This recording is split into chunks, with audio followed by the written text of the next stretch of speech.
Hello दोस्तों, तो कैसे हो आप लोग? बढ़िया एकदम। आज हम करेंगे एक्सरसाइज 3.5 का क्वेश्चन नंबर 4। ठीक है, क्वेश्चन नंबर 1, 2 और 3 मैंने लास्ट वीडियो में करा दिया, आप उसको देख लेना। तो देखो शुरू करते हैं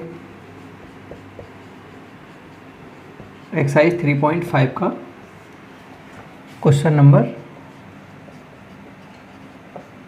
4। ठीक है, काफ़ी बड़ा क्वेश्चन है तो इसको डाल के यहीं छोड़ देते हैं हम, क्योंकि इसी के पार्ट करने हैं। इसमें करीब 4 या 5 पार्ट हैं, सबको सॉल्व करेंगे। देखो, तो पहले क्वेश्चन को समझ लेते हैं। क्वेश्चन क्या है? देखो, क्वेश्चन कह रहा है आपको कुछ प्रॉब्लम्स दी हुई हैं, उन प्रॉब्लम्स को आपको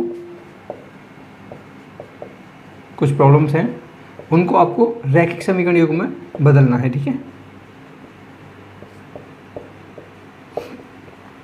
रैखिक समीकरण युग।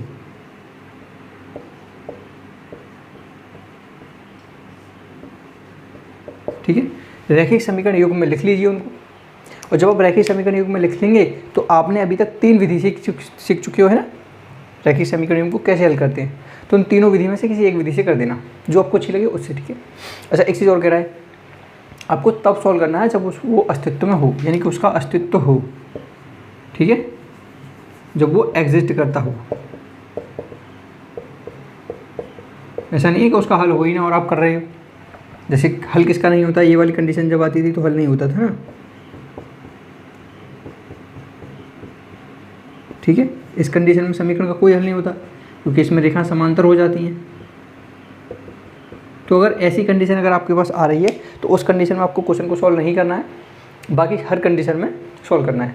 अब क्योंकि 5 क्वेश्चन दे रखे हैं तो पाँचों में ही ये कंडीशन किसी में नहीं है, तो आपको सारे क्वेश्चन सॉल्व करने हैं। ठीक है, तो बीजगणित रूप में कैसे भी करके लिख लो, उसके बाद तो आप उनको कर लोगे। तो देखो करते हैं। ठीक है, पहला क्वेश्चन करते हैं।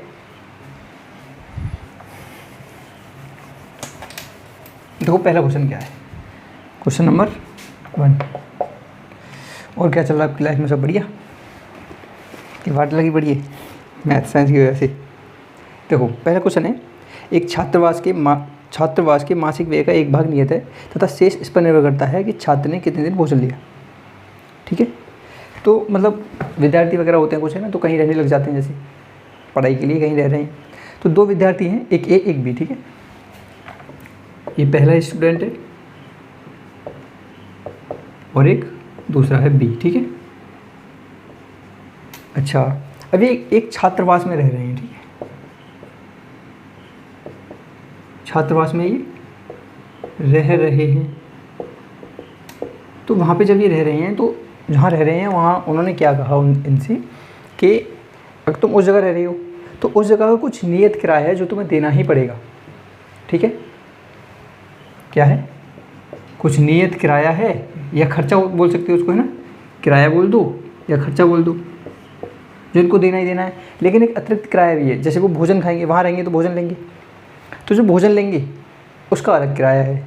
ठीक है, तो 1 महीने के अगर वो रह रहे हैं, मान के चलो कितने दिन में, कितने भी दिन के लिए रह रहे हैं वो, तो नियत भाड़ा तो फिक्स है, नियत किराया देना ही पड़ेगा उनको, लेकिन अतिरिक्त किराया भी देना होगा। तो कह रहे हैं जब ए छात्रावास में रहता है, ठीक है, जब ए छात्रावास में रहा तो उसने क्या है, कितने दिन भोजन लिया? हाँ, 20 दिन तक भोजन लिया उसने। ठीक है, ए ने 20 दिन तक भोजन लिया तो उसने 1000 रुपये दिए। अब कंडीशन समझो, जब वो रह रहा है तो कुछ नियत भाड़ा भी होगा ना, तो आप इसमें लिख दो माना नियत खर्चा। ठीक है, जो नियत खर्चा है उसके द्वारा, या व्यय कह सकते हो, पैसा खर्च करेगा वो एक्स खर्च करेगा, यानी कि छात्रावास वाला 100 रुपये तो उससे ले ही लेगा, पर वो पर डे कितना भोजन कर रहा है उसके पैसे भी लगेंगे। तो पर डे का आप मान लो, पर डे मतलब प्रतिदिन, प्रतिदिन का जो व्यय है उसका, उसको आप वही मान लो। अब क्योंकि रैखिक समीकरण चल रहे हैं ना, 2 रैखिक समीकरण, क्योंकि तो उसमें क्या है, 2 वेरिएबल होने चाहिए, यानी कि 2 चर होने चाहिए, है ना। 2 चरों में रैखिक समीकरण आपका चैप्टर है, तो एक्स और वाई बना लिया हमने। जो नियत वैसे देगा वो एक्स देगा, और जो प्रतिदिन का व्यय है वो वाई। मान लेते हैं भोजन आज कर रहा है तो आज के 20 रुपये दे दिए, फिर कल के 20, फिर परसों के 20, ऐसे करके। लेकिन एक्स पहले ही फिक्स कर दिया, जैसे 500 रुपये उसने अब ले लिए, 500 फिक्स हैं तुम्हारे, 20 रुपये भोजन के अलग चलेंगे, ऐसे करके, है ना, होता है। अब वो कह रहा है जब उसने 20 दिन तक भोजन लिया, ए ने कितने दिन भोजन लिया? 20 दिन तक, तो उसने 1000 रुपये दिए, है ना। तो इसको कैसे लिखोगे? एक्स प्लस, ये तो नियत है इसका, एक दिन का इतना है तो 20 दिन का इतना होगा 20 वाई, अरे एक दिन का वाई है तो 20 दिन का 20 वाई बराबर 1000 रुपये उसका खर्चा हो गया। ये समझ में आया कैसे किया मैंने? अरे एक्स तो फिक्स था, एक्स रुपये तो उसको देने ही देने थे, लेकिन वाई जो है यानी कि भोजन जो कर रहा है उसका एक्स्ट्रा चार्ज है, तो 20 रुपये प्रतिदिन का मान के चलते हैं। सॉरी, एक दिन का वाई है तो 20 दिन का 20 वाई, ठीक है। ये एक ही कंडीशन हो गई। ऐसे बी होगा तो यहाँ पे बी का लिख लेते हैं। तो बी जो है वो 26 दिन तक रहा, यानी कि उसने 26 दिन तक भोजन लिया। तो बी देखो, जो एक्स देगा वो बी वाई ए भी देगा, यानी कि जो ए देगा वही बी देगा। एक्स रुपये तो नियत है, प्लस 26 वाई, क्योंकि 26 दिन तक भोजन लिया है और इसने लिया तो इसने दिए 1180 रुपये। 1180 है ना? हाँ, ये समझ में आया कैसे कर दिया? अरे कुछ पैसे तो उसको देने ही थे, एक दिन का वो वाई रुपये दे रहा है जो प्रतिदिन का जो खर्चा है उसका, ठीक है। तो 26 दिन का कितना होगा? 26 वाई, तो ऐसे करके उसने इतने दे दिए। ये देखो, ये एक समीकरण ये आ गया आपका, ये दूसरा ले लेते हैं और ये पहला, इन दोनों को आपको सॉल्व करना है और आंसर ले आओ, ठीक है। तो यहाँ से आप निकाल दोगे नियत भाड़ा कितना है और प्रतिदिन का भाड़ा कितना है खाने का। तो देखो, इसको विलोपन विधि से हल कर देते हैं, सबसे सरल विधि वही है, ठीक है। तो देखो यहाँ करते हैं, इसको मैं यहाँ लिख देता हूँ, ठीक है। तो एक्स प्लस 20 वाई बराबर 1000, ठीक है। अभी पहली है तो आप क्या करो, दूसरे में से पहला घटा दो। अच्छा, यहाँ पे लिख भी देना विलोपन विधि से हल करने पर, ठीक है। देखो, ये माइनस हो जाएगा प्लस का है तो ये माइनस हो जाएगा प्लस का, ये माइनस हो जाएगा क्योंकि प्लस किए दिनों, एक्स एक्स कट गया। 26 में से 20 गई तो 6 वाई, और 26 में से 20 वाई गई तो 6 वाई बचेंगे ना। 1180 में से 1000 गई तो कितने बचे? 180। वाई बराबर कितना आ जाएगा? यहाँ से 6 से इधर गुणा हो रही है, इधर जाके डिवाइड हो जाएगी, यानी कि 180/6। वाई बराबर कितना आ गया? 30। यानी कि पर डे जो वो भोजन खा रहा है, भोजन ले रहा है, उसके 30 रुपये देगा। रहने के तो अलग हैं, छात्रावास में रहने के अलग हैं, लेकिन 30 रुपये भोजन के ये पर डे है। रहने के कितने हैं फिर, फिक्स कितना है? तो फिक्स देखो, वाई की वैल्यू इसमें रख देते हैं, या इसमें रख दो, इसमें रख दो, किसी में रख दो, ठीक है। इसमें रख दें एक्स प्लस 6, इसमें रख देते हैं, दूसरे वाले में, इसमें सरल है ना। एक्स प्लस 20, वाई की जगह पर कितना रखना है? 30 बराबर 1000। तो एक्स प्लस 3 दूनी 6 और 2 जीरो, तो 2 जीरो कर दो, 600 उधर जाएंगे तो माइनस के हो जाएंगे, हैं। तो 1000 में से 600 गई तो 400, यानी कि एक्स जो नियत खर्चा है वो तो 400 है, 400 तो देने ही देने हैं, बाकी 30 रुपये पर डे उसको भोजन का भी देना है। तो आ गया आपका, ठीक है। एक्स रुपये मतलब एक्स मतलब नियत खर्चा, और वाई मतलब 30 मतलब प्रतिदिन का खर्चा, ठीक है। ये सवाल करना था। अगला करते हैं, देखो समझ में आया हुआ है ना। देखो अगला करते हैं, इसको मिटा दें, छाप लो इसको। देखो नेक्स्ट करते हैं।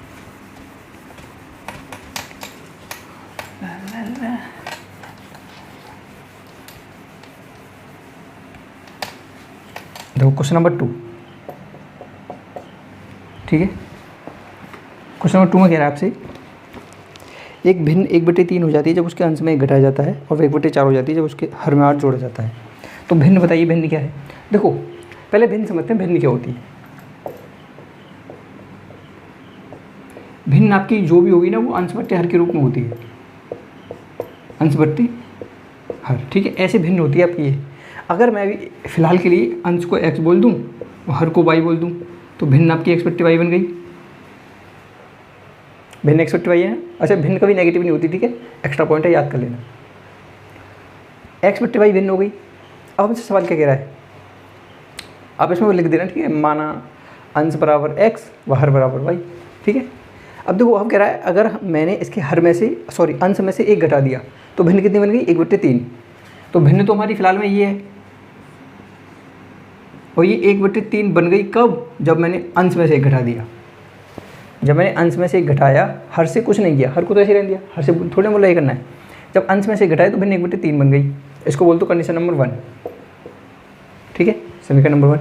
अच्छा, फिर क्या कह रहा है, अगर मैंने इसकी दूसरी बार में अगर मैंने इसके हर में 8 जोड़ दिया, अंश से कुछ नहीं किया, तो भिन्न आपकी x/y है। ये 1/4 बन गई जब मैंने इसमें 8 जोड़ दिया हर में। जब मैंने हर में 8 जोड़ा तो भिन्न 1/4 बन गई। इसको आप सेकंड सिचुएशन बोल दो, है ना। अब क्या करो, आप क्रॉस गुणा कर लो, इसकी इसमें, इसकी इसमें।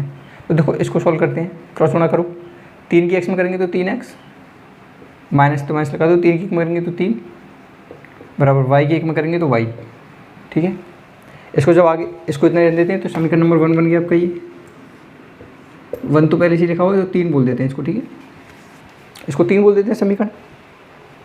इसको देखो इसमें जैसे करते हैं क्रॉस गुणा, 4 की x में करेंगे तो 4x बराबर है, अब y की 1 में करेंगे तो y प्लस 8 की करेंगे तो 8, यहाँ से y इधर ले आते हैं तो माइनस हो जाएगा, इनकी 4x माइनस वाई बराबर 8, इसको बोल दो 4। अब देखो इसको भी क्या करते हैं, y को इधर ले आते हैं, 3 को उधर भेज देते हैं। हमने ज़्यादातर ऐसे ही समीकरण किए ना, इसमें y इधर वो उधर होता है, ऐसे कर देते हैं इसको। देखो 3x, y प्लस का इधर आएगा तो माइनस का हो जाएगा, ये माइनस का उधर जाएगा तो प्लस का, तो वास्तव में समीकरण ये, इसको हटा दो। ठीक है, इसको बोलो 3। एक समीकरण है, एक समीकरण का विलोपन विधि से हल कर दो। बज्रगुणन विधि से भी कर सकते हो, प्रतिस्थापन विधि से भी कर सकते हो, ग्राफी विधि से भी कर सकते हो, लेकिन आपको सिर्फ इनसे करना है। विलोपन विधि सरल है। क्वेश्चन समझ में आया क्या कह रहा था? एक भिन्न आपकी एक्स बट्टी वाई है, जब आपने इसके अंश में से घटाया, अंश में से घटा दिया तो भिन्न 1/3 बन गई, तो 1/3 लिख दिया। जब आपने इसके हर में 8 जोड़ा, ये दिख रहा है, इसमें जब हमने 8 जोड़ा तो भिन्न 1/4 बन गई, तो हमने ऐसे ऐसे लिख दिया। अब क्रॉस गुणा कर दी तो एक समीकरण ये बना, एक समीकरण ये बना। ठीक है, अब इन दोनों क्या करो, बस उससे विलोपन विधि से हल कर दो। ठीक है, तो हम क्या करते हैं, इसको इस वाले को इसके नीचे लिख देता हूँ। ठीक है, अभी तो ये हो जाएगा 4x, देखो 4x माइनस वाई बराबर की 8, इसको उठा के यहाँ रख दिया, इसको मिटा दो यहाँ से। अब देखो, अब क्या करो, इसमें से इसको घटाने पर। ठीक है, तो घटाओगे तो क्या साइन चेंज हो जाएंगे, ये प्लस का है तो माइनस का, ये माइनस का है तो प्लस का, और ये माइनस का क्योंकि प्लस का है। देखो वाई से वाई तो कट गया, वाई प्लस का वाई माइनस का, दोनों कैंसिल आउट हो गए। 4x में से 3x गए तो माइनस के x बचेंगे बराबर, 8 में से 3 गए तो माइनस के 5 बचेंगे क्योंकि माइनस के बड़े हैं। ठीक है, अब देखो माइनस से माइनस खत्म, तो x बराबर कितना आ गया 5। अब इस x की वैल्यू को आप इसमें डाल दो या इसमें डाल दो, किसी में भी डाल दो, इच्छा आपकी। ठीक है, बहुत सारे समीकरण दे रखे, किसी में भी रख दो। हम x की वैल्यू इसमें रख देते हैं, वैसे समीकरण वास्तव में ये दोनों, तो इनमें रख दो, कहीं भी रख दो x की वैल्यू, कहीं भी आंसर आ जाएगा। तो देखो इसमें रख दें, चलो इसमें रख देते हैं। देखो 4 x के पे 5 रखना है, माइनस वाई बराबर 8 बराबर, देखो आगे 4 पंजे 20 माइनस के वाई बराबर 8। अब देखो ये वाई उधर जाएगा तो प्लस का हो जाएगा, 8 प्लस का इधर आएगा तो माइनस का हो जाएगा, तो वाई तो मैं इधर पहुंचा देता हूँ, प्लस का हो गया, और ये 8 इधर आ जाएगा तो माइनस का हो गया। ये समझ में आया, गड़बड़ हो गई, बस हेरा फेरी कर दी, उसको उधर पहुँचा दिया, उसको उधर पहुँचा दिया। तो यहाँ से y बराबर कितना आ गया, 20 में से 8 गई तो 12, तो y कितना आ गया 12। अब भिन्न बना लो कि भिन्न हमारी ये मानी थी ना, तो x की जगह पे 5 रखो और y की जगह पे 12 रख दो क्योंकि y 12 आया है, तो आपकी ये भिन्न है वास्तव में। अब देखो अगर आप इसके अंश में से घटा दो, यानी कि 5 में से घटाओगे 4 बचेंगे, 4/12 यानी 1/3, देखो आ गया, तैयार है ना। जब मैंने अंश में से घटाया तो भिन्न 1/3 बन गई, इसमें से घटा दोगे 4 बचेगा, 4/12 यानी 1/3।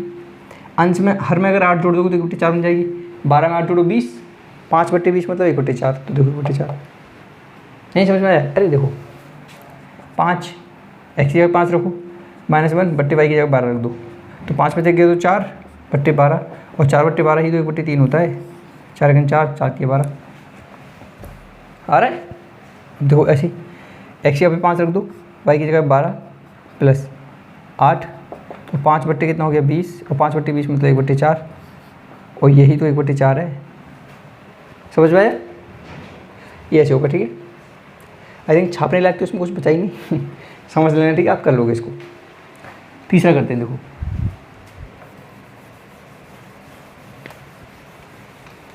Question number 3। समझ में तो आ रही है ना, ये बस समझ में आनी चाहिए, फिर तो आप मतलब सामने वालों को भी समझा दोगे। रटने से बात नहीं बनती है, रटवा दो तो इनको फिर बोल जाओगे। देखो यश ने एक टेस्ट में 40 अंक अर्जित किए, जब उसे प्रत्येक सही उत्तर पर 3 अंक मिले तथा अशुद्ध उत्तर पर 1 अंक की कटौती की गई। यदि उसे सही उत्तर पर 4 अंक मिलते तथा अशुद्ध उत्तर पर 2 अंक कटते तो यश 50 अंक अर्जित करता। टेस्ट में कितने प्रश्न थे? ठीक है, चलो देखो करते हैं इसको भी। देखो आप इसमें क्या करो, ये कह रहा है सही उत्तर गलत उत्तर, तो आप यहाँ पे पहले मान लो, कुछ कंडीशन में ऐसा होता है, तो हम मान लेते हैं, माना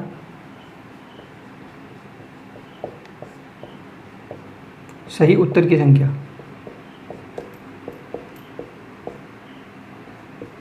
x मान लेते हैं, ठीक है, मान लेते हैं उसमें सही उत्तर जो थे x थे, वो गलत उत्तर y थे, ठीक है, सही उत्तर x, गलत उत्तर y। अब ये कह रहा है कि उसे 40 अंक मिलते अगर वो प्रत्येक सही उत्तर पर 3 अंक लेता और प्रत्येक गलत उत्तर पर 1 अंक कटता। अब कटने के लिए आपको माइनस करना है, क्योंकि अंक कटेंगे तो माइनस ही तो होंगे, ठीक है। तो देखो प्रत्येक सही उत्तर पर 3 अंक, मान लेते हैं उसने एक उत्तर सही कर दिया तो 3 × 3 यानी कि 3 अंक मिले। मान लो उसने 2 उत्तर सही कर दिए तो 3 × 2 6 अंक मिले। मान लो उसने 3 उत्तर सही कर दिए तो 3 × 3 9 अंक मिले। मान लो उसने 4 प्रश्न सही कर दिए तो 3 × 4 12 अंक मिले। मान लो उसने x अंक सही कर दिए तो 3x नंबर मिलेंगे। समझ पा रहे हो ना, एक उत्तर सही करेगा तो 3 अंक, 2 उत्तर सही करेगा तो 6 अंक, 3 उत्तर सही करेगा तो 9 अंक, 4 उत्तर सही करेगा तो 12 अंक और x उत्तर सही करेगा तो 3x, ठीक है। तो देखो कंडीशन नंबर 1 क्या कह रही है, अगर वो प्रत्येक सही उत्तर पर 3 अंक प्राप्त करता, ठीक है जी, 3 अंक प्राप्त कर लिए, और प्रत्येक गलत उत्तर पर उसका 1 अंक कटता, तो प्रत्येक गलत उत्तर पर तो y तो बचेगा, प्रति एक है ना। जब एक उत्तर गलत करेगा तो y तो कटेगा। मान लो एक उत्तर उसने सही किया, गलत किया तो 1 नंबर कट गया। उसने 2 उत्तर सही किए, 2 उत्तर गलत किए तो 2 नंबर कट गई। 3 उत्तर सही किए तो 3 नंबर कट गई। y उत्तर गलत किए तो y नंबर ही तो कटेंगे, है ना। और चूँकि माइनस कटेंगे तो माइनस लगाते जाओ, तो यहाँ -y, और तब उसने टोटल 40 नंबर प्राप्त किए हैं। समझ आया कैसे? प्रत्येक सही उत्तर पर 3 अंक मिलते और प्रत्येक गलत उत्तर पर 1 अंक कटता, तब उसे 40 नंबर मिले। अगर सेकंड कंडीशन में कह रहा है, अगर सेकंड कंडीशन क्या है, अगर उसे प्रत्येक सही उत्तर पर 4 अंक मिलते तथा अशुद्ध उत्तर पर 2 अंक कटते, और प्रत्येक सही उत्तर पर 4 अंक मिलते, तो 4 अंक मिलेंगे ना प्रत्येक सही पर। अरे एक सही के लिए 3, 2 सही के लिए 6, 3 सही के लिए 9, 4 सही के लिए 12, x सही के लिए x 3x, ऐसे ही 4 सही के लिए 4x, और प्रत्येक गलत उत्तर के लिए 2 अंक कटते, यानी कि एक उत्तर के लिए कितना कटेगा, 2 नंबर, 2 उत्तर के लिए कितना कटेगा, 4 नंबर, 3 उत्तर के लिए कितना कटेगा, 6 नंबर। ये तो उत्तर हैं, और ये तो नंबर हैं उसके प्रत्येक उत्तर के लिए, और ये उसके उसकी क्वेश्चंस की संख्या। तो यहाँ पर 2y आएगा बराबर, फिर तो कितने मिलते, 50 नंबर मिलते। ये दूसरा समीकरण। पहले तो समीकरण समझ में आया, नहीं आया? ये कह रहा है अगर उसे वो प्रत्येक एक ही क्वेश्चन सही करता तो उसे 3 नंबर मिलते प्रत्येक सही पे। तो मान लो उसने 5 क्वेश्चन सही कर दिए तो कितने नंबर मिलेंगे, 15 नंबर। और मान लो दो क्वेश्चन उसने गलत कर दिए तो यहाँ से 2 काट दो, यानी कि 15 - 2 कितने बचे, 13, यानी कि टोटल 13 क्वेश्चन ही तो हुए। अब देखो, अब इसको आप उससे सॉल्व कर लो, विलोपन विधि से कर लेते हैं, ठीक है। तो दोनों घटा देते हैं, घटाएंगे तो साइन चेंज हो जाएंगे, नहीं माइनस, ये माइनस का तो प्लस का हो जाएगा, ये माइनस का हो जाएगा। अब देखो, या फिर इसको और सॉल्व करें थोड़ा सा, चलो ऐसे ही कर लेते हैं, थोड़ा सा सॉल्व कर लेते हैं। देखो हम क्या करते हैं, इसमें से 2 कॉमन आ जाएगा ना पूरे इस वाले में से, तो इसमें से जब 2 कॉमन ले लेंगे तो 2 से, देखो 2 कॉमन ले लो यहाँ से, तो ये बचेगा 2x - y बराबर 50 को मैं लिख सकता हूँ 2 × 25, है ना। देखो ये 2 से 2 कट गया, यानी कि 2x - y बराबर 25। इसको बोलो समीकरण नंबर 3। इसको करो, इसको भूल जाओ, ठीक, इसको मत करना। अब इसमें से इसको हटा दो, तो इस वाले को मैं यहाँ लिख देता हूँ नीचे, 3x - y बराबर 40, ये पहला है, ठीक है। तीसरे में से पहले को घटाने पर तो घटाओ, ये माइनस का हो जाएगा, प्लस का है तो ये प्लस का हो जाएगा, और ये माइनस का हो जाएगा। अब देखो y से y तो कट गया, 3x में से 2x गई तो x बची, वही माइनस की। 40 में से 15 गई तो 25 गई तो माइनस की 15, वो माइनस से माइनस कट गया, यानी कि x बराबर कितना आ गया, 15। यानी कि सही उत्तर कितने थे पता है उसके, 15। सही उत्तर 15 थे। अच्छा फिर गलत उत्तर कितने थे, गलत उत्तर निकालो तो x की वैल्यू इसमें रख देते हैं। देखो x की वैल्यू इसमें रख दो यहाँ पर, तो देखो 3 × x की वैल्यू 15 आई है, 15 रख देते हैं, माइनस y की जगह y बराबर 40, 15 × 3 = 45, माइनस y बराबर 40। अब देखो 45 उधर जाएगा तो माइनस का हो जाएगा ना, तो माइनस वाई बराबर 40 तो ऐसे रखो, ये 45 हो जाएगा, माइनस का हो जाएगा, वो माइनस वाई बराबर हो जाएगा माइनस की 5, 40 में से 45 की 5 बचे माइनस की, माइनस से माइनस कट गया, तो वाई की वैल्यू कितनी आ गई 5। अब देखो वाई की वैल्यू 5 आई, एक्स की वैल्यू 15, यानी कि सही उत्तर कितने थे 15 और गलत उत्तर कितने थे 5। अब देखो अगर प्रत्येक सही उत्तर पर उसे 3 अंक मिलते तो प्रत्येक सही उत्तर पर कितने मिलते 3, और सही उत्तर कितने हैं 15, तो 15 तो 45 नंबर मिलते हैं ना उसे, और गलत उत्तर कितने थे एक ही तो है भाई, यानी कि 5 नंबर कट जाते, 45 में से 5 गए तो 40। यहाँ रखो 15 चौका 60, यानी कि 60 नंबर उसको सही मिलते, 5 दूनी 10, क्योंकि वाई तो 5 है, तो 60 माइनस 10 50, तो 50 आ गया। ठीक है, क्वेश्चन की संख्या कितनी है टोटल, तो देखो ये भी प्रश्न है, देखो माना सही उत्तर एक्स गलत उत्तर वाई, दोनों उत्तर को जोड़ोगे तो कितने हो जाएंगे 15 और 5 20, तो क्वेश्चन की संख्या कितनी आ गई यहाँ से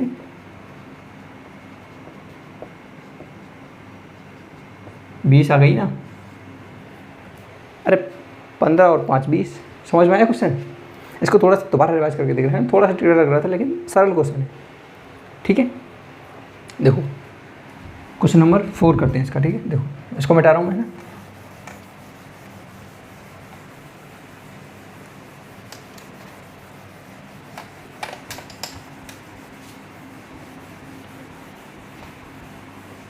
क्वेश्चन नंबर 4।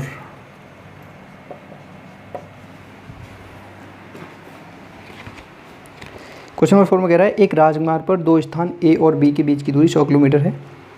एक कार ए तथा दूसरी कार बी एक ही समय चलना प्रारंभ करती हैं। यदि ये कारें भिन्न भिन्न चालों से एक दिशा में चलती हैं तो वे 5 घंटे पश्चात मिलती हैं। यदि वे विपरीत दिशा में चलती हैं तो 1-1 घंटे बाद मिलती हैं। अच्छा ठीक है, देखो एक चीज़ समझो, ये कह रहा है एक पॉइंट ए है, ठीक है, और दूसरा पॉइंट हम बी ले लेते हैं। इनके बीच की दूरी कितनी है 100 किलोमीटर।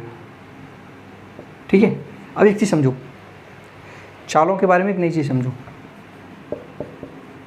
चाल देखो, जब दो चीज़ें एक ही स्थान से एक ही डायरेक्शन में चलने लगें, एक ही दिशा में चलें, तो उनकी चालें घटती हैं। कैसे? जब सड़क पे चलें। ठीक है, मान लो आप ऐसे जा रहे हो ऐसे करके, है ना, आप ऐसे जा रहे हो और एक आपका दोस्त भी ऐसे जा रहा है, तो आप इसको कितनी देर में पार कर पाओगे? इसको पार करने में आपको टाइम लगेगा ना, क्योंकि दोनों एक ही डायरेक्शन में चल रहे हैं ऐसे करके, है ना। जब एक डायरेक्शन में चल रहे हैं ऐसे, तो इनको पार करने में बहुत टाइम लग जाएगा, समय लग जाएगा, है ना, एक ही दिशा में जब चल रहे हो तो जब वो एक ही दिशा में चल रहे हो, यहाँ ध्यान रखें, ठीक है, एक ही दिशा में चल रहे हों,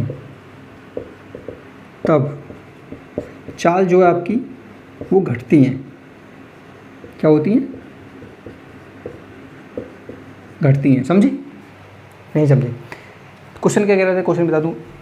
एक कोई मान लो ए पर कोई बंदा है, वो ए से चलना शुरू किया और कोई बी से चलना शुरू किया और दोनों एक ही दिशा में चल रहे हैं, तो कितनी देर बाद मिलेंगे? तो कह रहा है 5 घंटे बाद मिलेंगे। यानी कि बी भी इधर जा रहा है और ए भी इधर ही जा रहा है, तो इनको मिलने में बहुत टाइम लग जाएगा, पता नहीं कहाँ पे जाकर मिलेंगे ये, है ना। इसलिए इनकी जो चालें हैं वो घट जाएंगी, यानी कि ए की चाल माइनस बी की चाल। ठीक है, चालें घटेंगी। लेकिन अगर वो उल्टी दिशा में चलें, यानी कि मान लो आप इधर से आ रहे हो और आपका दोस्त इधर से, आप और आपका दोस्त, ठीक है, और कोई नहीं, आप इधर से आ रहे हो, इधर से आ रहे हैं, तो अब देखो दोनों ऐसे आ रहे हैं, तो चालें जुड़ जाएंगी ना, जल्दी मिलेंगे। ए इधर जा रहा है, बी इधर आ रहा है, अभी जल्दी मिल जाएंगे। जब जल्दी मिल जाएंगे तो चालें जुड़ेंगी। ठीक है, तो पॉइंट नंबर 1 ये है। पॉइंट नंबर 2, जब वो विपरीत दिशा में चलें,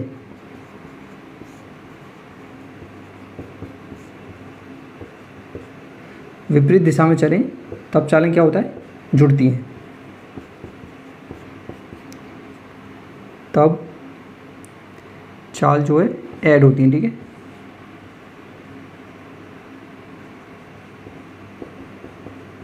जुड़ती। ये समझ में आया नहीं आया क्या मैं कहना क्या चाह रहा हूँ? मतलब जब आप ऐसे चलोगे तो आप किसी बंदे को बहुत देर में पार कर पाओगे, क्योंकि दोनों एक ही डायरेक्शन में जा रहे हैं। लेकिन जब आप ऐसे चलोगे, एक इधर आ रहा है एक इधर जा रहा है, तो वो जल्दी मिल जाओगे, और जल्दी मिल जाओगे चाल जुड़ेंगी। और बेसिकली अगर आप फिजिक्स पढ़ोगे आगे जाके तो आपको लगेगा कि वेलोसिटी वगैरह क्या होती है, ऐसे चालें ऐड होती हैं, है ना। जैसे आप इधर जा रहे हो 20 की स्पीड से, एक बंदा 40 की स्पीड से उधर से आ रहा है, आपको उसकी स्पीड कितनी लगेगी, ऐसा लगेगा वो 60 की स्पीड से आ रहा है आपकी तरफ। अभी आप नहीं समझ पाओगे, अभी इतना ही समझो। जब चालें विपरीत दिशा में हो, यानी कि दोनों अलग अलग डायरेक्शन में चलें तो जुड़ती हैं, और एक ही डायरेक्शन में चलें तो घटती हैं। इतना याद रखोगे इसमें, ये बहुत काम की चीज़ है, ठीक है। देखो अब क्वेश्चन को समझते हैं आगे। आपको तो क्वेश्चन करेंगे, एक फॉर्मूला याद रखना। फॉर्मूला क्या होता है, चाल बराबर क्या होता है, सॉरी दूरी बराबर समय गुणा चाल। भूल गए, याद था फॉर्मूला, क्लास 9 पढ़ के आए हो नहीं? दूरी बराबर समय गुणा चाल, ये फॉर्मूला होता है एक, है ना। इसको याद रखना, इसको ऊपर लिख देते हैं, हाँ काम आएगा ये। दूरी बराबर समय गुणा चाल। अब देखो, अब आप क्वेश्चन को कर दोगे। देखो ये कह रहा है 2 पॉइंट हैं ऐसे करके, ये पॉइंट ए, ये पॉइंट बी, इनके बीच की दूरी 100 किलोमीटर है। ये कह रहा है जब ये एक ही दिशा में चलते हैं ए और बी तो 5 घंटे बाद मिलते हैं, ठीक है। अच्छा तो आप क्या करो, माना एक ही चाल,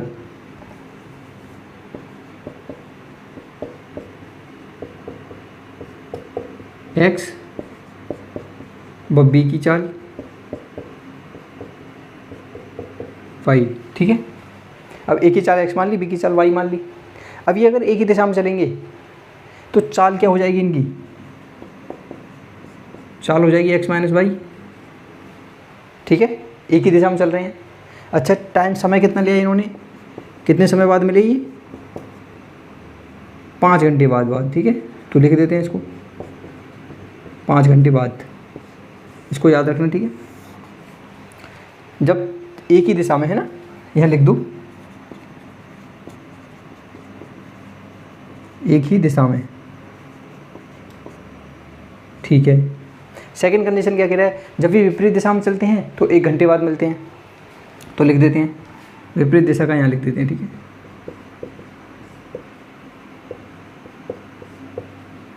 विपरीत दिशा में चाल। अच्छा विपरीत दिशा में है तो चाल जुड़ेंगी, है ना। तो विपरीत दिशा में चाल क्या हो जाएगा, देखो एक ही चाल एक्स, बी की चाल वाई, तो चाल क्या हो जाएगी एक्स प्लस वाई, ठीक है। और समय कितना लगेगा इनको, यहाँ पे समय कितना, 1 घंटा, क्योंकि बता रहा था। और देखो दूरी दोनों के बीच कितनी है, 100, तो दूरी भी लिख देते हैं यहाँ पर, है ना, क्योंकि दूरी तो दे रखी है। यहाँ पर दूरी कितनी है, 100 किलोमीटर। ये समझ में आया। विपरीत दिशा में मतलब ऐसे चल रही थी, ऐसे चलेंगे तो जल्दी मिलेंगे, और जल्दी मिलेंगे तो चालें जुड़ जाएंगी, एक्स और वाई दोनों ऐड हो जाएंगे। अच्छा पानी में थोड़ा उल्टा होता है ये। पानी में क्या होता है, जब एक ही दिशा में चलते हैं तो चालें जुड़ती हैं, और जब विपरीत दिशा में चलती हैं तो चालें घट जाती हैं। उसको भी समझाएंगे, ठीक है। अभी आपको ध्यान रखना है। ये समझ में आ गया। अब इस फॉर्मूले को लगा दो, दूरी बराबर समय गुणा चाल, है ना। तो दूरी कितनी है, देखो इसमें लगाते हैं, पहले वाले बॉक्स में। देखो पहले इसके लिए कर लें, इसके लिए कर लेते हैं, ठीक है। तो दूरी क्या बनाए, यहाँ कर लेते हैं, ठीक है। दूरी क्या है, 100 किलोमीटर। समय गुणा चाल, समय कितना है इसके लिए, 5 गुणा चाल कितनी है, एक्स माइनस वाई, ठीक है। दूरी 100, समय 5 घंटे, और चाल एक्स माइनस वाई। इसको सॉल्व करो, देखो 100 बराबर 5 गुणा एक्स में करो तो 5x, माइनस 5 गुणा वाई में करेंगे तो 5y, ठीक है। यहाँ से चाहो तो 5 कॉमन ले सकते हो, नहीं तो देखो इसको अभी इसको मत लिखो, नहीं तो ये 5 गुणा हो रहा है ना, इधर आएगी तो डिवाइड हो जाएगा, ये 5 आएगी डिवाइड हो जाएगा ना, तो जाएगा 100/5 बराबर एक्स माइनस वाई बचेगा इधर, तो इसको काटो 20 आ जाएगा, है ना। तो 20 बराबर एक्स माइनस वाई, यानी कि एक समीकरण तो आपका ये आ गया निकल के, ठीक है। रैखिक समीकरण तो बना था, एक आ गया एक्स माइनस वाई बराबर 20। अच्छा इसके लिए करते हैं, अब देखो इसके लिए क्या करते हैं, क्वेश्चन नंबर 4 को मिटा दें, मिटाना पड़ेगा, है ना। देखो अब इसको करते हैं, दूरी बराबर क्या है, समय गुणा चाल। दूरी कितनी है, 100, समय कितना है समय 1 है, इंटू चाल कितनी है, x प्लस वाई। तो यहाँ से एक तो कोई मतलब ही नहीं है, तो x 100 बराबर कितना आ गया, x प्लस वाई। एक समीकरण ये आ गया, इसको दूसरा बोल देते हैं, ठीक है। एक समीकरण x प्लस वाई, दूसरा समीकरण ये आ गया, ठीक है। अब इन दोनों को बजगुण विधि से, विलोपन विधि से, प्रतिस्थापन विधि से, किसी से भी हल कर लीजिए जिससे आपको लगे कि ये अच्छा हो सकता है। अच्छा, किससे बढ़िया हो सकता है बताइए, चलिए। विलोपन विधि से हो जाएगा या बजगुण विधि से हो जाएगा, किससे जल्दी हो जाएगा? मैं बाकी का मिटा दूँ, है ना, फिर हम इसको सॉल्व करते हैं। देखो, तो मैं इसको भी मिटा रहा हूँ।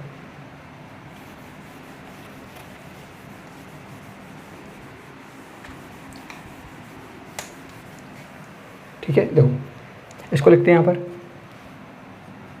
x प्लस वाई बराबर 100, ठीक है। ये आपका समीकरण नंबर 2 है। बस मैंने इसको घुमा के लिख दिया, मैं सोचो क्या कर दिया, तो इसको मिटा दें। दूसरा x माइनस वाई बराबर 20, ये आपका समीकरण नंबर 2 है, इसको ही मिटा दें और फॉर्मूला याद रखना हो, ठीक है। देखो, विलोपन विधि से हल करने पर तो इनको दोनों को जोड़ दो। जोड़ेंगे क्यों? क्योंकि हम पता है ये माइनस ए प्लस दोनों कट जाएंगे, है ना। तो दोनों को जोड़ने पर y से y कट गया, x और x 2x बराबर 100 और 20 120। तो x बराबर कितना आ जाएगा, 120/2 यानी कि 60। तो x बराबर कितना आ गया, 60, ठीक है। और x हमने किसकी चाल मानी थी, a की चाल मानी थी ना। तो a की चाल कितनी है, 60 किलोमीटर प्रति घंटा, ठीक है। अच्छा, x की वैल्यू आप इसमें किसी में रख दो, इसमें रख दो, इसमें रख दो, ऊपर वाले में रख देते हैं, ठीक है। देखो, तो x का 60, देखो x प्लस वाई बराबर 100 है ना, तो x का 60 रखो प्लस वाई बराबर 100, ये 60 उधर जाएगा, माइनस का हो जाएगा, यानी कि y बराबर 100 माइनस 60, y बराबर 40। तो और ये किसकी चाल थी, ये b की चाल थी, ठीक है। तो a की चाल 60 आई, b की चाल 40 आई। आंसर चेक कर लें। वैसे आंसर तो आई थिंक हमने किसी की चेक नहीं किया, लेकिन सही थे शायद सबके, है ना। चौथे वाला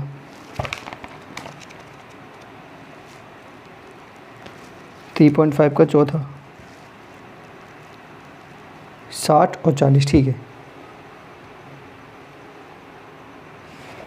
सही आ रहा है ना। और चाल को यू वी से भी मान सकते हो ना, हमने एक्स वाई मान लिया, पी क्यू टी कुछ भी मान लो, मतलब दो चर होने चाहिए। अब दो चर पी क्यू हो सकते हैं, आर एस हो सकते हैं, टी एस हो सकते हैं, कुछ भी। समझ में आया ना क्वेश्चन आपके। अगला करते हैं, देखो 5 का है ना, लास्ट पार्ट, फिर एक्सरसाइज ख़त्म। उसके बाद फिर कुछ बढ़िया क्वेश्चन आपके लिए अगली एक्सरसाइज में है ना। उसका डायरेक्ट एक्सरसाइज ही करेंगे, ठीक है। उसका एक ही टॉपिक है कि चाल वाला समझा देंगे वो। देखो क्वेश्चन नंबर 4 का, क्वेश्चन नंबर, ये 5 पार्ट है ना, 5वां। हाँ, देखो 5वां पार्ट क्या है, ये कह रहा है एक आयत का क्षेत्रफल 9 वर्ग इकाई कम हो जाता है यदि उसकी लंबाई 5 इकाई कम कर दी जाती है और चौड़ाई 3 इकाई बढ़ा दी जाती है। यदि हम लंबाई को 3 इकाई और चौड़ाई को 2 इकाई बढ़ा दें तो क्षेत्रफल 67 वर्ग इकाई बढ़ जाता है। आयत की विमाएँ ज्ञात कीजिए, यानी कि लंबाई चौड़ाई। देखो आयत ऐसा ही होता है, ये आयत होता है ना, इसको लंबाई मान लेते हैं, इसको चौड़ाई मान लेते हैं। अच्छा, आयत का क्षेत्रफल क्या होता है बताइए। सर आयत का क्षेत्रफल तो हमें नहीं पता, अब क्या करें, अब तो फिर क्या करें बताओ। आयत का क्षेत्रफल लंबाई गुना चौड़ाई, ठीक है। अच्छा, मैं लंबाई को x बोल देता हूँ फिलहाल के लिए, आपको थोड़ा अच्छा लगेगा, है ना। तो इसको y बोल देते हैं, तो कितना हो जाएगा xy। ये क्षेत्रफल होता है इसका, ठीक है, आयत का क्षेत्रफल। तो लिख दो, माना आयत की लंबाई x, चौड़ाई y।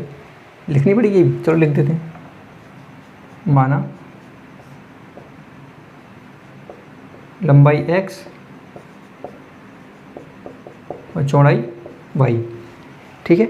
अब सवाल के हिसाब से चलेंगे। सवाल क्या कह रहा है, सवाल कह रहा है कि इसका जो क्षेत्रफल है घट बढ़ जाता है कब,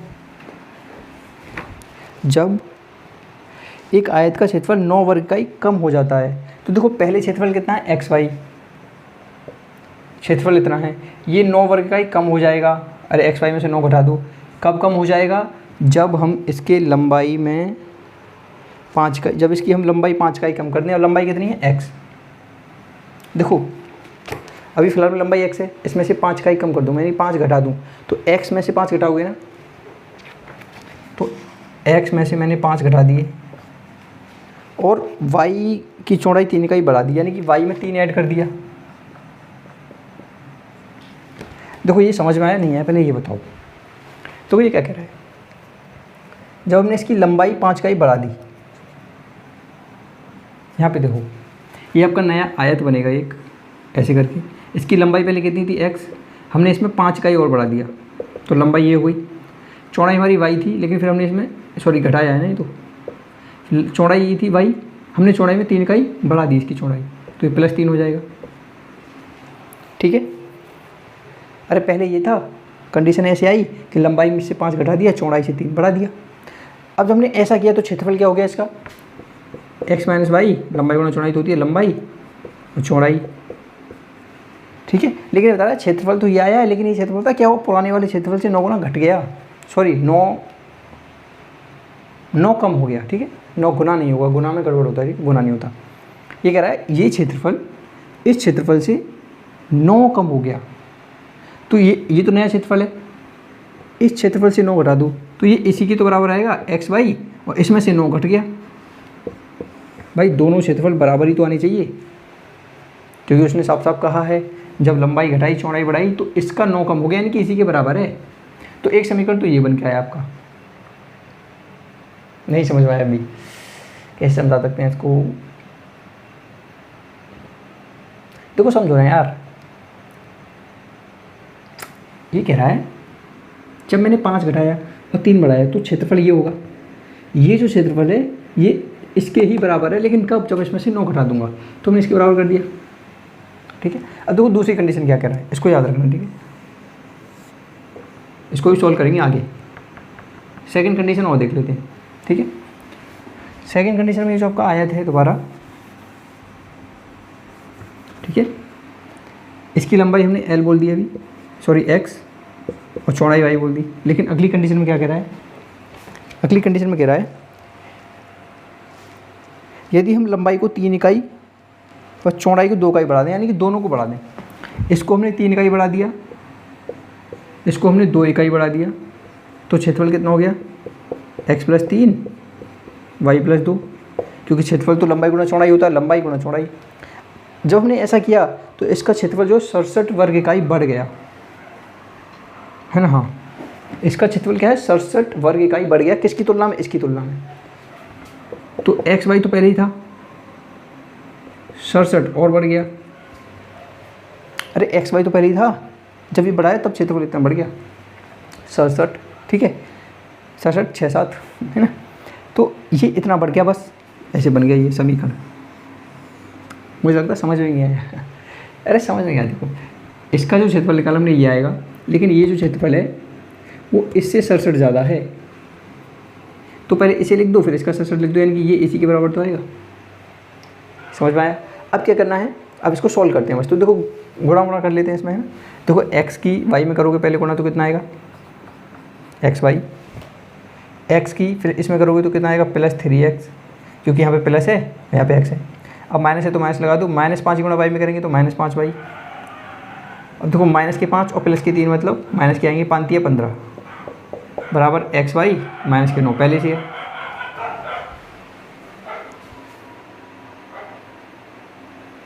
ठीक है, अब देखो गुणा करिए बस, है ना।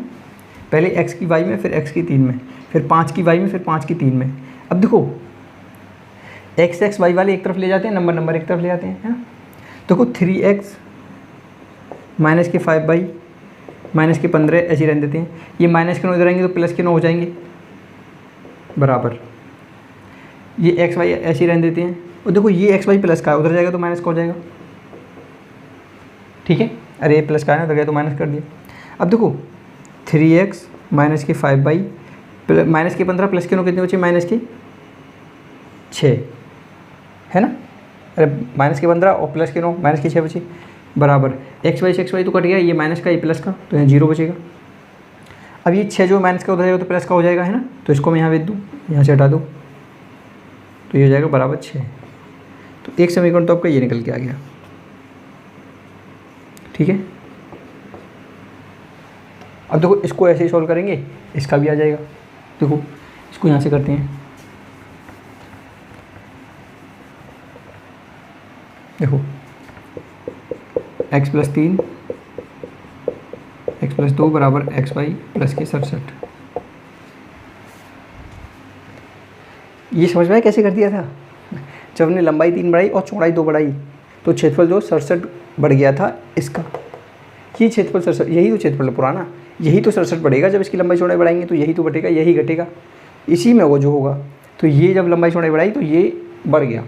अब देखो क्रॉस गुणा करते हैं, मतलब इधर उधर करके गुणा करके इसको सॉल्व करते हैं। देखो x की x में करोगे तो सॉरी ये y है, देखो x की y में करोगे तो xy, x की 2 में करोगे तो ये प्लस है तो प्लस लगा दो, यहाँ 2x, अब प्लस के 3y और प्लस के 3 और ये y तो प्लस आएगा, 3 की गुणा y में करेंगे तो 3y, 3 की गुणा 2 में करूँ तो 3 दूनी 6 बराबर xy + 67। ठीक है, अब देखो अब क्या करेंगे, नंबर एक तरफ, xy एक तरफ, तो देखो 2x + 3y + 6। अब देखो ये 67 प्लस के इधर आएंगे तो माइनस के हो जाएंगे बराबर xy, ये xy इधर प्लस का उधर जाएगा तो माइनस का हो जाएगा। अब देखो 2x + 3y, 67 में से 6 गई तो माइनस के 61 बची, है ना, बराबर xy से xy कट गया तो 0 बचेगा, क्योंकि ये प्लस की ये माइनस की, ये 61 उधर जाएगा तो प्लस का हो जाएगा, है ना, इधर माइनस का उधर प्लस का हो जाएगा, तो ये हो जाएगा बराबर 61 सॉरी 61। एक समीकरण आपका ये आ गया। रैखिक समीकरण युग्मी तो बनाने हैं, तो ये दूसरा, ये पहला।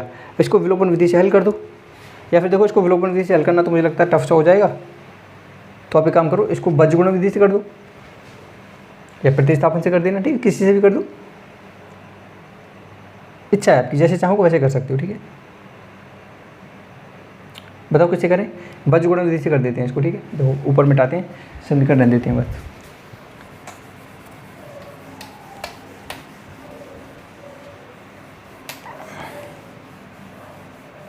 देखो यहाँ लिख देते हैं, ये आपका 3x - 5y बराबर के 6 और ये 2x + के 3y बराबर की 61। अच्छा, इसमें आपको ये पहचान आता है, a1 क्या है, b1 क्या है, a2 क्या है, b2 क्या है ना, अलग अलग लिख लो इनको, फिर पहचान लोगे। ये a1, ये b1, ये c1। अच्छा, अगर बीजगुणन विधि से कर रहे हो तो ये चीज़ ध्यान रखना, इनको सबको इधर लेके आना है। ठीक है, तो हम बीजगुणन विधि से कर रहे हैं इसलिए इनको इधर ले आते हैं, तो इस प्लस के 6 है, प्लस के 61 है, माइनस के बन जाएंगे ना, तो हो जाएगा माइनस के 6 बराबर 0 और माइनस के 61 बराबर 0। ठीक है, अब देखो बीजगुणन विधि से सॉल्व करने के लिए 2-3 फॉर्मूले थे। एक तो ये था डायरेक्ट x का फॉर्मूला लगा दो आप। x का फॉर्मूला क्या था बीजगुणन विधि के लिए, P1C2 - B2C1 बट्टे A1 B2 - A2 B1। ये x डायरेक्ट x निकलाएगा इस फॉर्मूले में। y के लिए भी था एक, है ना, C1 A2 - A1 C2 बट्टे A1 B2 - A2 B1। आप इस फॉर्मूले को लगाओ दोनों को, x और y की वैल्यू निकाल लो डायरेक्ट। एक फॉर्मूला और था, लिख देते हैं, x बट्टे A1 B1 A1 B2 - A2 B1 बराबर y बट्टे, यहाँ पे आएगा आपका अब C1 A2 माइनस, ये कुछ ये गड़बड़ कर दिया क्या मैंने, हाँ ये गलत लिख दिया, ये ऐसे नहीं आएगा, ये आएगा आपका B1 C2 - B2 C1। हाँ अब ठीक है, ये होगा A1 C2 बराबर 1 बट्टे A1 B2 - A2 B1। ठीक है, एक ये फॉर्मूला है। बीजगुणन विधि से सॉल्व करने के लिए 3 फॉर्मूले हैं, या तो इसको लगा दो, या इन दोनों में से किसी, इसको x को डायरेक्ट x निकालना, इसको लगा दो, y निकालना, इसको निकाल दो, या फिर इसको लगाओ डायरेक्ट x y दोनों एक साथ में आ जाएंगे। ठीक है, तो हम इससे निकाल लेते हैं, है ना, इससे निकाल लेते हैं। देखो पहले x निकालेंगे, B1C2, तो देखो B1 क्या है, ये तो B1 है, ये पहचानना तो आता है ना, B1 क्या है, लिख दूँ पहले अलग से, चलो लिख देते हैं। देखो A1 कितना है यहाँ पर 3, A2 कितना है 2, B1 कितना है -5, B2 कितना है 3, C1 कितना है -6, C2 कितना है -61। अब देखो, अब यहाँ रखो, इसमें रखते हैं वैल्यू x बराबर B1 C2, तो B1 कहाँ है, B1 -5 into C2, C2 is -61, ठीक है। अब यहाँ माइनस लगाओगे, B2 C1, तो B2 कितना है, B2 3 इंटू C1 कितना है -6, तो यहाँ -6 कर देते हैं पट्टी A1 B2, तो A1 कितना है 3 और B2 कितना है 3, तो 3 गुणा 3 माइनस, फिर क्या है A2 B1, तो A2 कितना है, A2 2 और B1 कितना है -5, तो 2 गुणा -5, ठीक है। अब ऐसे यहाँ से आप डायरेक्ट x निकाल लोगे, तो x बराबर देखो माइनस माइनस तो प्लस हो जाएगा, 61 पंजे, ओ भाई इतना लेंदी, 5 एकन 5 5 30, 305, देखो माइनस माइनस प्लस हो जाएगा, ये भी 6 3 18 बट्टी 3 3 9, देखो ये माइनस प्लस 5 2 10, ठीक है, ये 10 हो जाएगा यहाँ पे, तो बराबर 305 प्लस 18 कितने हो गए, 322 323 बट्टी 9 और 10 19, कुछ गड़बड़ तो नहीं कर दी हमने, फॉर्मूले सही है ना। इसको डिवाइड करेंगे फिर यार, ये तो लेंथी सा लग रहा है, 19 से कट जाएगा, 19 सेकंड 19, चलो काट के देखते हैं इसको, पहले x निकाल लेते हैं, काटो इसको, देखो 19 सेकंड 19 कितने बचे यहाँ 13, 19 सेकंड 19 13 बचे है ना, तो 13 यानी 133 19 से कट जाएगा, 19 पंजे 95, 19 छः 19 सत्ते, आई थिंक ये कटेगा 7 बार है ना, गुणा करके देख लो, 19 सत्ती 7 3 63 का 3 कैरी 6 7 3 7 7 13 123 सही है, ठीक है। तो ये 17 आ गया, यानी x बराबर कितना आ गया 17। अब y का फॉर्मूला लगाते हैं, y निकालते हैं, तो इसको मिटा रहा हूँ देखो, अच्छा इसमें तो कुछ टाइम नहीं लग गया, इससे अच्छा तो आप प्रत्यक्ष विधि कर लें, विलोपन विधि से भी और सरल है फिर तो यार, हम तो कर रहे हैं, अब निकाल देते हैं, ठीक है। अच्छा इसको निकालने में इसलिए टाइम लग गया, मैंने फॉर्मूले बताए, वरना 1 मिनट का काम था, ठीक है। फॉर्मूले मुझे याद है, 1 मिनट वैल्यू निकाल लेता। देखो अब मैं C1 A2 डायरेक्ट वैल्यू रख रहा हूँ, आप देख लेना है लिखनी है, देखो C1 A2, C1 is what -6 गुणा C1 A2, A2 is 2 minus A1 C2, तो A1 C2 बट्टी A1 B2, यानी कि देखो A1 B2 तो यही है, अरे दोनों में सेम है ना, देखो ये भी सेम है ये भी सेम है, तो इसकी वैल्यू डायरेक्ट यहीं रख देता हूँ 19, क्यों सॉल्व करूँ इतना, तो y बराबर देखो 6 दूनी माइनस की 12 हो जाएगा, ये क्योंकि माइनस है, ये माइनस माइनस प्लस हो जाएगा, 61 पंजे कितना 205, अभी तो लिखा था 305 बट्टी 19 बराबर 305 में से 12 गई तो कितने बचे घटाओ,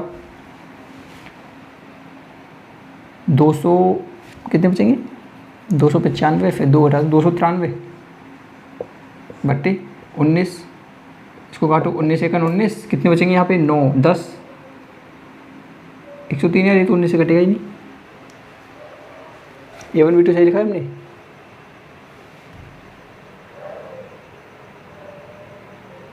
A1 तो हमारा ठीक है ना, C1 A2, अच्छा C2 कितना लिया हमने, ठीक है। 305 में से 12 घटाओ पहले तो 295 फिर 2 और घटा दो तो 293, और नीचे तो 19 आने वाला है, 293 19 से 19 10 बचे, 103 किसी से कटेगा भी नहीं, 19 3 57 19 5 95, अरे छोड़ो, अरे यार हटाओ, ये तो गड़बड़ हो गई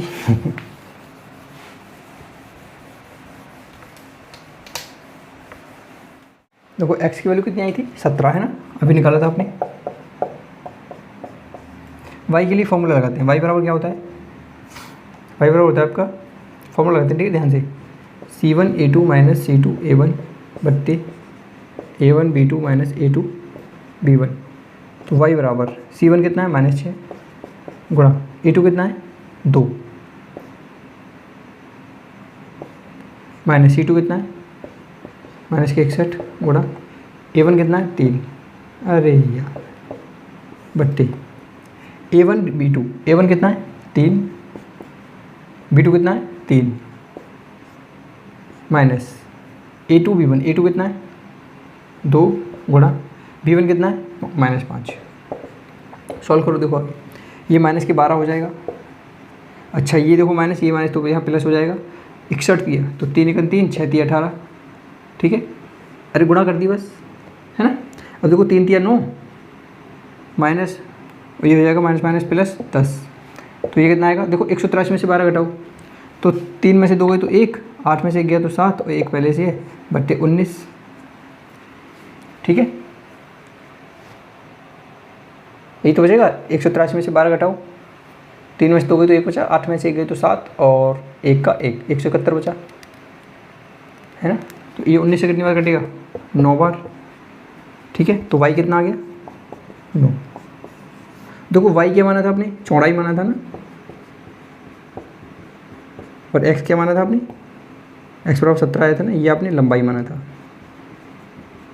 और यही तो पूछ रहा था कि आयत की लंबाई चौड़ाई, विमा को हम लंबाई चौड़ाई ही कहते हैं, ठीक है। वो पूछ रहा था विमा बताइए, तो विमा यही होगी, ठीक है। इसका आंसर एक बार चेक कर लेते हैं।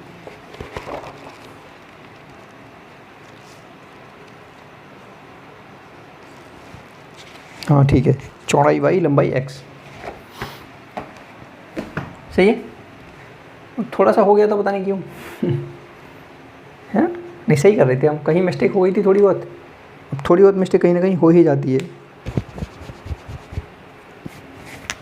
चलिए, wish you all the very best, पढ़ाई करते रहें, धन्यवाद।